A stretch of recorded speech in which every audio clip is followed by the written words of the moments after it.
Thank you, 121, for another great event. Appreciate the opportunity to give you guys a bit of a snapshot of Strandline Resources. Very much focused on mineral sands. I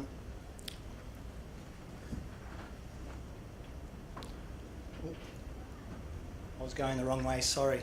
So portfolio of mineral sands assets, zircon, titanium, in the two largest producing jurisdictions of the world, Africa and Australia.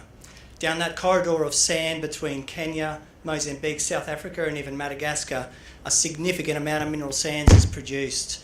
Base Resources in Kenya, who will be talking straight after me, just north of us, is a large producer, and obviously further down. We have a portfolio of assets all the way down that coastline, stretching 350 kilometres of strike, projects at various stages of development. Our most advanced now going through financing, and we're hoping to get our first development decision in the next few months, and certainly this half year. Also complementing that growing portfolio of assets down that coastline is our large-scale asset in Australia and Western Australia in our own backyard, called the Coburn Project, that we're doing a definitive feasibility study on right now that is due for release at the back end of this first quarter.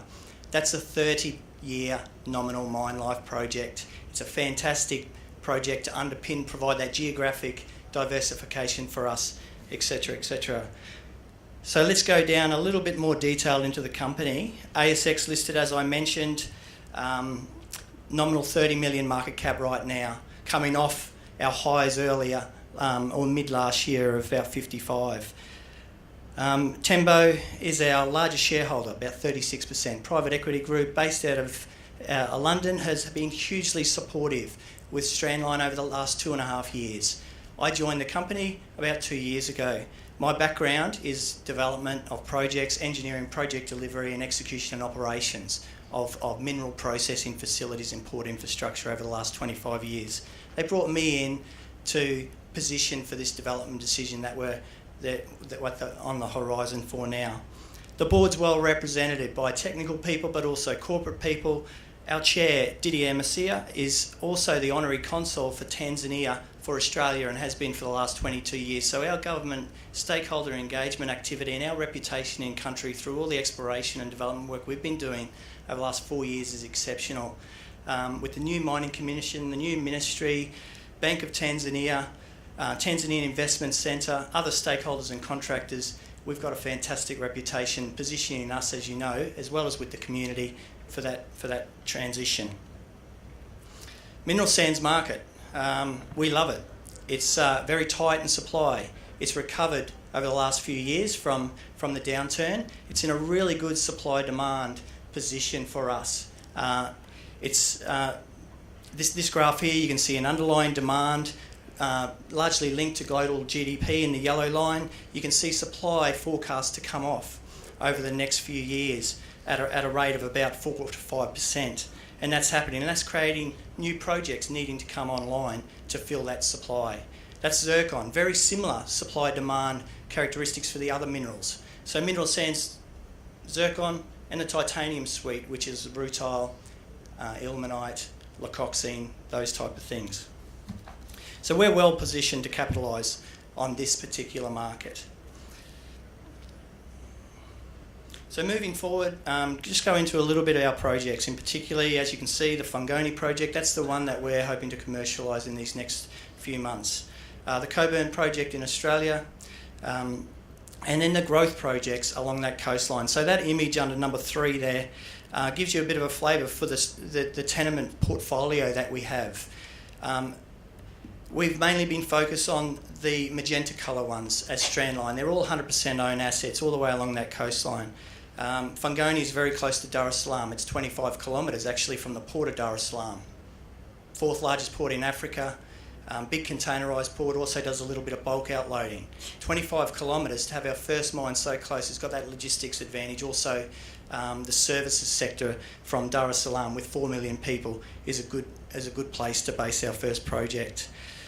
Our exploration work, we've been drilling JORC resources up north, up towards that Kenyan border, and there's a serious project up there in our portfolio already, 10, maybe 15 times bigger than our first project, Fungoni. So we'll step into bigger things in Tanzania.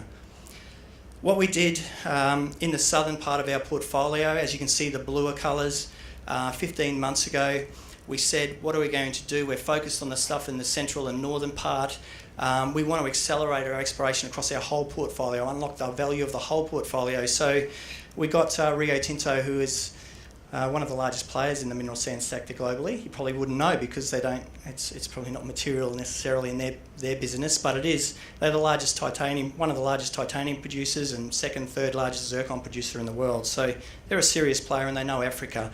We brought them into joint venture where they sole fund the exploration in the south, and we operate it with our reputation and our people. And we're doing discovery drilling right now, and we've announced our first discovery in that joint venture not so long ago. And so we've got right now a drill rig with Rio Tinto in the south and a drill rig up in the north, and we're honing in on a development decision on Fungoni for the growth project. Moving on to Fungoni, it's a high margin project. It's in the best part of the first quartile in terms of revenue to cost ratio. Like I said, it benefits from a low capex from the infrastructure. It's a small scale bulk material handling project in the scheme of things, but it's got an exceptionally rich assemblage and mineral characteristics. It's dry mining from surface, about 12 to 15 metres thick, using excavator and truck.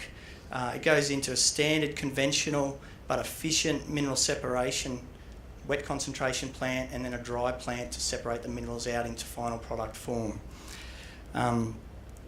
It's not necessarily the company maker, but strategically this has got huge relevance to us. Like I said, it paves the way for a succession of larger projects in that country.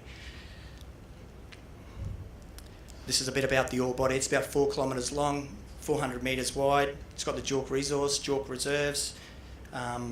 Conventional mining technique, as I mentioned, that's the pit. If I re-optimise those pits today with the new pricing environment, it would probably add another year or two to the mine life, which we'll do as we go into execution on this project. Recently we announced, as we're going into the financing phase for this project, the DFS is already completed, as you know. The offtakes for the product are 100% pre-sold for the life of mine, which is a great position to be in.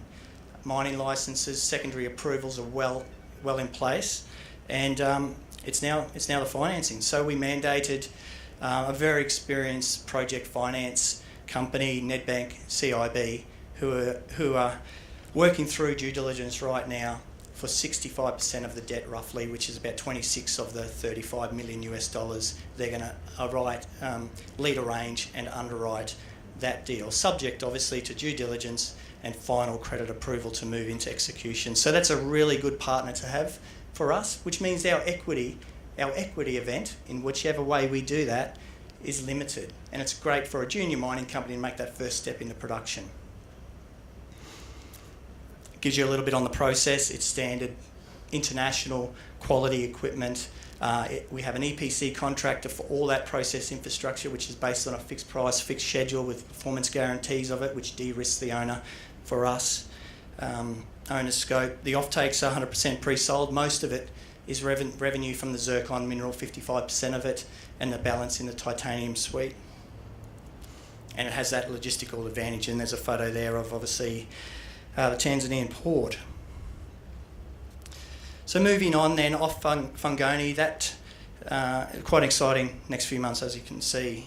We're moving also in parallel, we're doing the definitive feasibility study of the Coburn project, which I mentioned is north of Geraldton.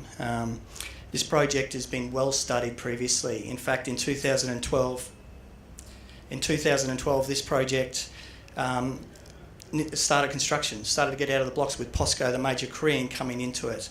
And it was previously owned by Gunson Resources, ASX listed, and we backdoored listed into that and changed its name to Strandline. So we picked up that asset, and we're now adding a significant amount of value to that.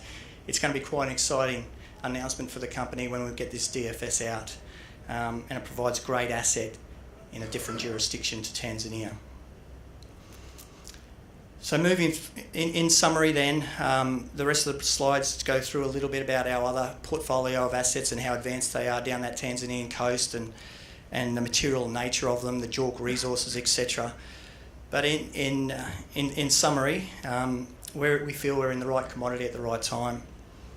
We've got the right people who can deliver on this. I've got great support from Tembo, strong partnership being developed with Nedbank CIB. I appreciate the opportunity to present the company. Thank you.